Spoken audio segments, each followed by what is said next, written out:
pretty negative education outcomes are being seen across the board in the latest results from the Progress in International Reading Literacy Study, which tested a whole lot of primary school students across the country. In Victoria, where kids miss the most face-to-face learning due to the Andrews government lockdowns, student literacies dropped a massive 15 points between 2016 and 2021. But what's worse, only 13% of students in Victoria are in the highest band of reading achievement. That was close to 20% in 2016, and 17% of students are not meeting reading standards compared to 14% back in 2016. And to help us understand all of this and where we've gone wrong, former teacher, now Senior Research Fellow at the Australian Catholic University, Dr. Kevin Donnelly joins me. Well, you belled the cat all the way through the lockdowns. You said this is sort of the problem we're going to buy in the future. We've now bought it.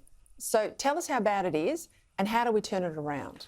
Well, certainly in Victoria, as you mentioned, we've gone, compared to the other states and territories, further down the ladder, if I can call it that. And what parents and especially parents have to realise, this is one test, PIRLS, there's also TIMS and PISA. So there are 3 tests. But in the other 2, we've gone back even further, Australian students. So we're now sort of ranked 15 to 20. So it's a problem that's been there for maybe the last 8 or 10 years. And the concern I have and you have is that very little is being done to try and address it. And it's worse with boys than girls. Why is that, Kevin? A lot of reasons.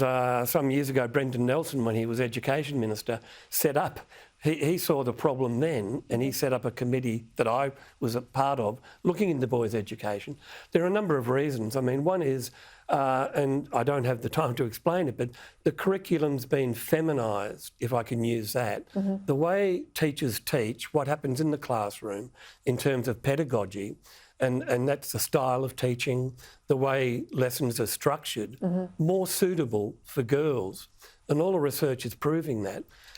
For example, boys need more structure, more discipline. They need more explicit teaching. And that's something we've lost over the last 20, 30 years. I want to go to events today in Parliament House in Canberra. Daniel Andrews the Premier hosted a drag queen story time. Now, you know, there's been a lot of very vocal parents and ratepayers at recent events when council libraries have tried to put this on. They say this is not core business for councils. I would say if you're going to have children, primary school children's story time, there's plenty of retired teachers in every council area around the country. Why not involve them? Why does it have to be drag queens? And if you want inclusion and diversity conversations with kids, well, drag queens can sit down with the 16, 17-year-olds, but, you know, leave the 6 and 7-year-old or 8 and 9-year-old kids alone. Why has this become such a flashpoint here and overseas?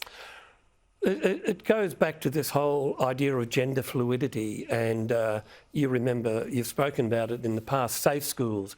We had that gender fluidity program around Australia, teaching kindergarten, prep, primary, secondary students that gender, sexuality, it wasn't biological or God-given, it was all gender fluidity, diversity, you could be whatever you want.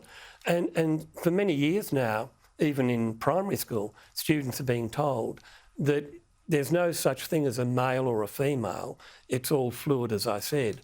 Part of that, I think, is this move for drag queens to go into libraries and schools to read stories like The Gender Fairy, My Mum's a Dad, which I can't quite work that out. But what's happening, children as young as 8 or 10 are being taught this. They can't understand it, they can't conceptualise it. But just let me jump in, sorry. A lot of that, though, contests what parents might think, and a lot of parents aren't aware necessarily this is going on, are they? They're not. I had a parent only last week contact me about a school down the Mornington Peninsula. They're having a rainbow day tomorrow because it's Ida Hobbit Day, I think they call it, promoting LGBTQI plus diversity. The parent was shocked to get a notice from the school saying that they were having a drag queen, that they were talking about these issues. Now, the parent told me, well, should I withdraw my child? Should I hold them back at home? If so, what's going to happen? Another parent last year had the same problem. Another school in the eastern suburbs, her boy came home, 10-year-old, and said, "Mum, I can't say to my mates, 'Good day, boys, good day, blokes.' I have to use pronouns that are non-binary." So parents increasingly, like in Virginia and Florida with DeSantis in America, parents increasingly in Australia, I think, are starting to realise that there's an issue here, and it's something good politicians should be picking up on. We'll see if they do. Got to leave it there. Kevin Donnelly, thank you. My pleasure.